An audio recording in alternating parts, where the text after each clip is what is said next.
Can a fourth position be more impressive than a victory? What nobody told you about Lewis Hamilton's performance in his land with Ferrari in Silverstone 2025. Stay, because what you are going to discover today goes far beyond the official result. During Friday, the signals were almost miraculous. In the first free practice session, Hamilton was placed at the top of the timetable. His SF-25 at times seemed to respond as never before what was going to season. It was not a mirage. The rhythm was real, constant, reliable. The specialized press soon speculated with a possible podium or even a victory if that progression was maintained. Fans in the stands exploded with enthusiasm every time Ferrari number 44 appeared on the screens. What they were seeing was not just a fast car. It was a possibility. But as it happens so many times in Formula One, that promise began to crack as soon as Saturday came. In the classification, Hamilton was determined with confidence, but an error in curve 16 cost him expensive. A small failure, a millimeter beyond the limit, left him out of the fight for pole and relegated it to the 5th position on the grid. In another circuit, that could have been a good position. In Silverstone, and with an unstable car, it was a sentence of extreme difficulty. Worse, that position meant losing the opportunity to leave in the top 3, a critical point given the weather conditions that were coming. Sunday's day dawned with threatening skies. The British asphalt, capricious as few, combined dry sections with wet areas during the race, making each curve a sensitivity and control test. Despite that, Hamilton started strongly, maintained his composure, and at times he seemed able to challenge the pointers. But the physical wear, the constant dance of the car under his hands, and the lack of full confidence in the car began to take its toll. And then the emotional blow arrived. 4th final position. Not bad in numbers, but symbolically, it was a bitter drink. With that result, Hamilton lost its historic streak of 12 consecutive podiums in Silverstone, a brand that has accompanied him for more than a decade. More than a simple record, that sequence of successes represented the almost magical connection between him and his native circuit. Seeing her break and do it in her first year with Ferrari hurt. However, the most interesting of all this is that the true value of that career is not in the result itself, but in what it revealed. The temper of a champion who continues to push, even when everything is against him. Silverstone 2025 was not the glorious chapter that Hamilton dreamed. It was a human chapter, imperfect but deeply revealing.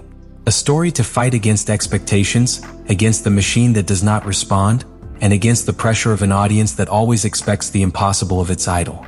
A story that deserves to be told beyond the podium. During the weekend in Silverstone, it became evident that the true adversary of Lewis Hamilton was not in the McLaren garages or in the monoplays of Red Bull. The most complex and frustrating enemy had it just below the seat, the SF-25. A car that, on paper, should be a competitive evolution regarding its predecessor, but that in practice has shown fundamental design limitations that prevent it from competing consistently with grille leaders. Silverstone was the most painful confirmation of a reality that Ferrari has failed to solve since the pre-season. From the first training to Sunday's pictures, Hamilton faced an unpredictable, unstable, and demanding excess car. In classification, despite marking a time that placed it in the 5th position, one of the most revealing statements of the British was heard by radio. This car has a low-speed subwiring that is inherent. It is a constant struggle. In the race, that problem became a nightmare. The mixed conditions of the circuit accentuated all the deficiencies of the car. Hamilton described the experience with phrases that he has rarely used with such crudeness. He said the car was jumping in full curve. The instability was such that I could barely keep the race line. He simply does not stay still. That makes it very difficult, he said, visibly exhausted after getting out of the car. That lack of dynamic composure is not just upset, it is dangerous, and puts any pilot at a disadvantage when the margin of error is reduced to millimeters. But it was not only a matter of handling. The car did not respond properly to changes in weather conditions. The combination of dry and humid asphalt revealed another structural failure of the SF-25, its inability to adapt to temperature transitions. Hamilton was clear about it. This car doesn't like these conditions at all. It is not a matter of wrong strategy or bad luck with rain. It is a general behavior defect of chassis and aerodynamics under variable loads. A defect that, for a Ferrari-caliber team, should not exist at this point in the championship. The most symbolic moment of the weekend came when Hamilton, already in the race, suffered a strong slide in curve 3. I had a great snap and I left broad. I lost a lot of time. That loss of control was not a human failure. It was the exact reflection of a car that requires double to deliver half. The frustration was not in error, but in the impotence of not being able to correct what the car refuses to give. The most striking thing is that these problems are not new. Since the beginning of the season, both Hamilton and Charles Leclerc have had to modify their driving styles to adapt to the limitations of the car. Both have openly talked about having to overcome, an expression that, in the context of Formula One, implies forcing each entry to curve, each braking and each acceleration to compensate for the faults of the car. But overcrowding in Silverstone, one of the most technical and fast circuits in the calendar, is to play the Russian roulette. Ferrari has tried to answer. Before arriving in Britain, they introduced a significant update of the soil in Austria, hoping to improve stability and curve passage. While in the papers that improvement should grant greater aerodynamic load, in practice the result has been marginal. The car is still erratic. Keep punishing its pilots with an inconsistent balance. And it continues, above all, without being up to the history and resources of the team that manufactures it. Ferrari arrived at the Great Britain prize with a letter under his sleeve.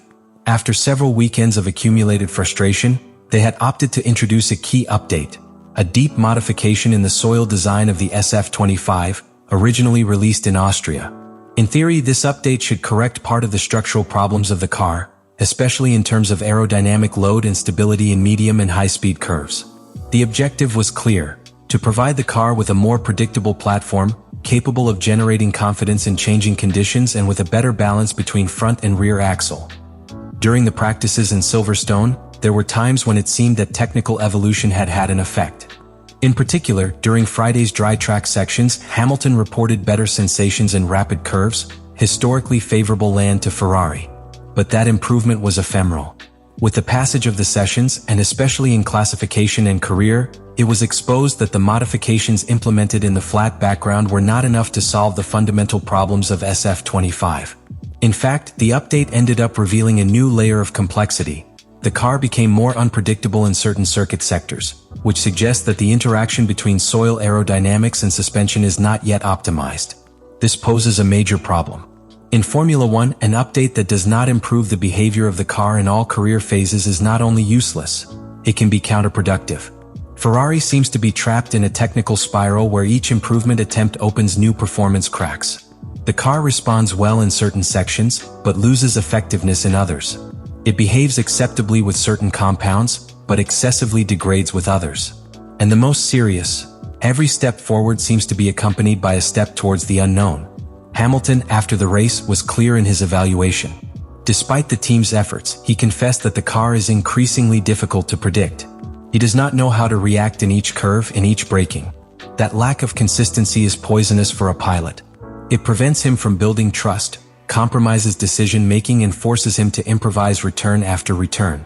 In the words of Lewis himself, the SF-25 has an erratic behavior, and in Silverstone this resulted in a constant loss of time against his most direct rivals. The contrast with its competitors is alarming. McLaren, for example, has found a clear evolution line since the mid-previous season. Each new package they enter works. Red Bull, although less dominant than in previous years, maintains a solid and adaptable platform. Ferrari, on the other hand, is struggling with a platform that does not end up settling.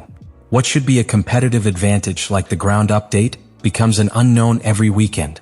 The consequence of all this is double. On the one hand, it directly affects track performance. On the other, mind the internal morals of the team and its pilots. Hamilton arrived in Ferrari hoping to start a new success chapter.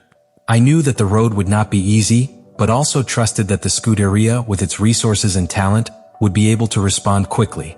Silverstone showed that this answer has not yet arrived. And in the modern Formula One, where every detail counts, being a tenth behind is already being out of the contest. Thus, what began as an opportunity to relaunch the Ferrari season, ended in another technical disappointment. An update that should represent the beginning of a recovery ended up confirming that the problems of the SF-25 are not solved with superficial solutions. A deeper review is needed, a more radical redesign. Because while other teams evolve, Ferrari continues to ask how to transform aerodynamic promises into real results. And that, for a pilot like Hamilton who lives on precision and consistency, is a barrier that no talent can overcome on its own. Often, Formula One is interpreted as a sport of figures. Victories, podiums, poles, records. But the true essence of this championship does not always reside in cold data. Sometimes, the most important thing in a season happens far from the podium, In those races where a pilot faces adverse conditions, fight against their own tools, and still manages to leave an indelible mark. That was exactly what represented Lewis Hamilton's performance in Silverstone 2025. Because beyond the car, the climate, or the result, Hamilton again showed that it remains one of the most valuable assets of the grille. Its ability to extract performance in limit conditions, your career reading, and your willingness to evolve even at this point in your career are attributes that cannot be underestimated. Far from being a pilot in declive, Silverstone showed a competitor who still has a lot to offer, as long as the appropriate technical means are given. For all this, reducing what happened to a fourth place would be an injustice. It would be to ignore the complexity behind each decision, of each curve taken despite the rebound of the car, of each overtaking in minimal adhesion conditions.